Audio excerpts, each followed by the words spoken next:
Hartlik goeiemôre, mag die Here baie ryklik seën en sy wonderlike doel in die hart en lewe ook so bereik.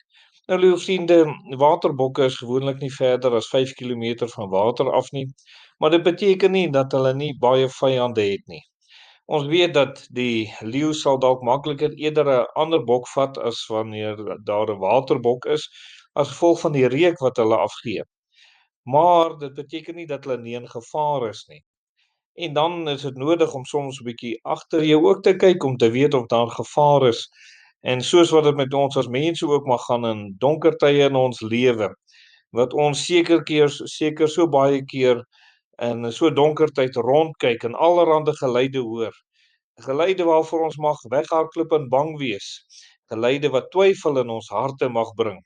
En daarom moet ons in hierdie tyd waarin ons leef sekerlik op 'n plek kom as kinders van die Here om te sê, maar ons het geen rede vir twyfel nie. Daar is net doeteenvoudig geen rede vir twyfel. Omdat ons die woord van die Here het. Al die chaos wat in die wêreld gebeur, is juis dit wat vir ons wys dat die koms van die Here naby is. Ons as kinders van die Here verstaan eintlik beter as die ongereddes wat besig is om te gebeur in hierdie wêreld. Alles skuif reg vir die koms van die Here. En dit moet ons juis daartoe dryf dat mense in die regte verhouding met die Here moet wees.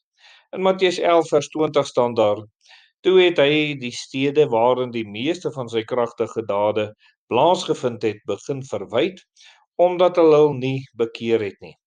Hier is 'n geweldige saak, liewe vriende, omdat mense in die Here nog steeds bly twyfel het en hulle nog steeds nie die Here as hulle verlosser en saligmaker aangeneem het nie, ten spyte van al die kragtige dade wat plaasgevind het, waarin die Here soveel groot en heerlike dinge kom doen het.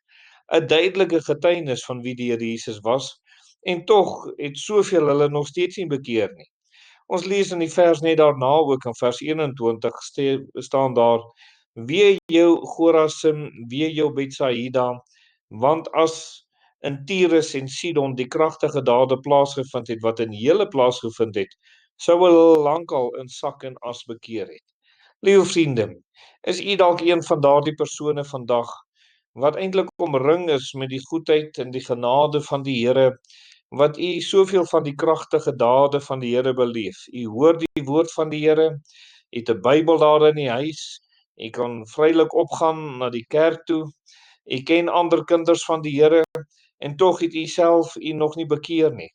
En dis juist dit wat die Here vir iemand vandag sê, maar daar's ander, as hulle die voorregte gehad het wat jy gehad het, het hulle lankal bekeer. Jy weet, die goedheid van die Here is ekerlik iets wat maak dat ons nie hoef te twyfel nie. Weet ons al die wonderwerke gesien het, soos wat hulle daar in die Bybel ook gesien het. Al die wonderwerke gesien, hulle het dit beleef, hulle het ervaar, hulle is gevoed. En tog het hulle nog steeds nie bekeer nie. Die empatie van die Here wat hy teenoor die skare so dikwels uitgespreek het, hoe hy besorg was daaroor dat hulle nie voedsel gehad het en hulle op 'n afgeleë plek was en nog steeds het hulle nie bekeer nie. Liewe vriende, hierdie goedheid van die Here moes gemaak het en daartoe gelei dat dit geloof in hulle harte sou werk om hulle te bekeer en die Here te dien. In Romeine 2 vers 4 lees ons: Of verag jy die rykdom van sy goedertierenheid en verdraagsaamheid en lankmoedigheid, omdat jy nie besef dat die goedertierenheid van God jou tot bekering wil lei nie. Liewe vriende, hierdie is sekerlik dit wat van daardie mense van daai tyd gesê kon word. In Romeine moes dit weer gesê word. En nou in ons hedendaagse tyd is dit ook wat dit vir so baie mense gesê kan word: verag jy die rykdom en goedertierenheid van God. Want jy besef nie dit wil jou tot bekering bring nie. Nee, dit maak eerder dat jy hoogmoedig word en van die Here af wegbly. Daarom bekeer jou. Ag mag ag gee op die goedheid van die Here en dat dit daar vir u geen rede is om te twyfel nie. Kom ons bid saam. Ons dierbare Here, baie dankie vir die liefde en die genade. Ons bid dat elkeen van ons die goedheid so sal raak sien dat ons algeheel ons lewe aan U sal toewy. Amen.